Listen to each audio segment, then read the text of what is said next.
આજે 43 થી 44 ડિગ્રી તાપમાન છે અને આ તાપમાનની અંદર મલાડપુરા નડિયાદનો એક વિસ્તાર છે જે જૂનો રિંગ રોડ એટલે સોશિયલ ક્લબથી મરીડા ભાગોળ જતા રસ્તામાં મલાડપુરા નામનો એરિયા આવે છે.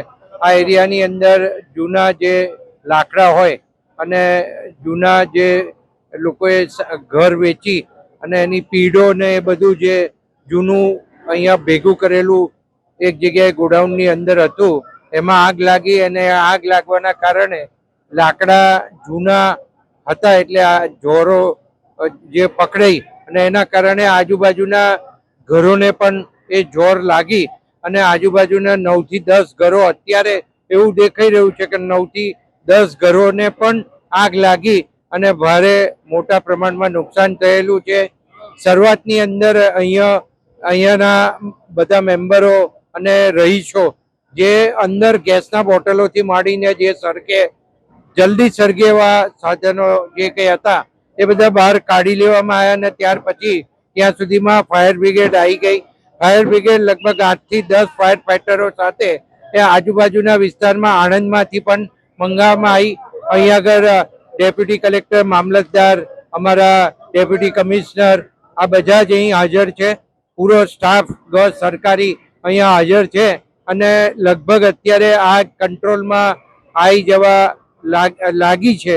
પણ હજુ પણ જેટલા પણ ફાયર ફાઈટર જરૂર પડે અને જ્યાં સુધી પૂરી આગ ઓલવાય નહીં ત્યાં સુધી ફાયર બ્રિગેડની કામગીરી ચાલુ રાખવામાં આવશે. અને એ દરમિયાન ખાસ તો જે લોકોને નુકસાન થયું છે એ લોકોએ મને રજૂઆત કરી છે કે અમારું લગભગ બધું ઘરમાં સળગી ગયું છે, ઘર વખરી બિલકુલ ખલાસ થઈ ગઈ છે.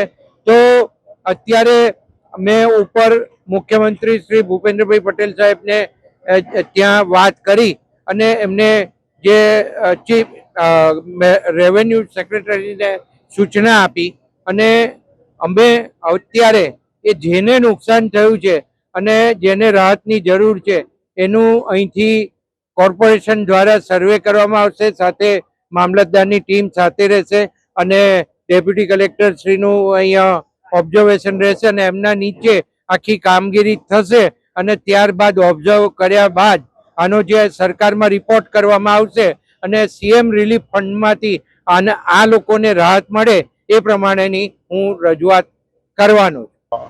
આજરોજ નડિયાદ મહાનગરપાલિકા વિસ્તારની અંદર આવેલ મથારપુરા વિસ્તારની અંદર જૂના લાકડાના ગોડાઉનમાં આગ લાગેલ હતી અને આ આગને બનાવની જાણ થતાં તરત મહાનગરપાલિકાનો ફાયર ટેન્ડરો ત્યાં પહોંચી ગયેલ હતી અને આગ ઓલવવાની કામગીરી શરૂ કરવામાં આવેલ હતી. આ દરમિયાન આગ કંટ્રોલમાં આવેલી, પરંતુ પવન ઉપડતા આગ વધારે બેકાબુ બનેલ હતી અને જેથી આણંદ મહાનગરપાલિકા અને અન્ય નગરપાલિકાઓના ફાયર ટેન્ડર પણ મંગાવવામાં આવેલ અને આમ 8 થી 10 ફાયર ટેન્ડરો મંગાવી અને 2 થી 3 ફેરા દરેકના કરી અને આ આગ અત્યારના કંટ્રોલમાં લેવામાં આવેલી છે. હાલ અત્યારના આગ બુઝાવવાની કામગીરી ચાલુ છે, પરંતુ કંટ્રોલમાં છે. અને આ બાબતે ખાસ ધ્યાન એ રાખવામાં આવેલ છે કે આજુબાજુના મકાનોને બહુ ખાસ નુકસાન ન જાય અને આગ વધુ ફેલાય નહીં તે માટેની પૂરેપૂરી તકેદારી રાખવામાં આવેલી છે. કેવી રીતે લાગી છે, કારણ શું જાણવા મળ્યું?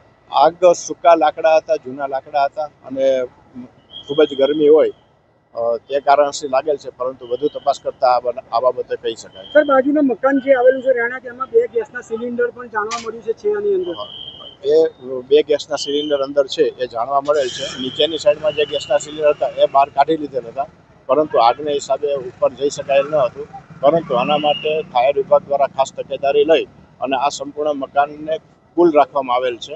સતત એની પર પાણીનો મારો કરવામાં આવેલ છે, જેથી એ ફાયર જે ગેસની સિલિન્ડર છે ત્યાં સુધી આગ ન પહોંચે. My school is one such future ready school where I understand each and every concept taught in the class and don't rote learn, where teachers don't just use books and blackboard to teach but use new ways of teaching and learning like audiovisual learning, activity based learning and group activities, which enhances my conceptual understanding. My school also teaches coding, which is an important 21st century skill.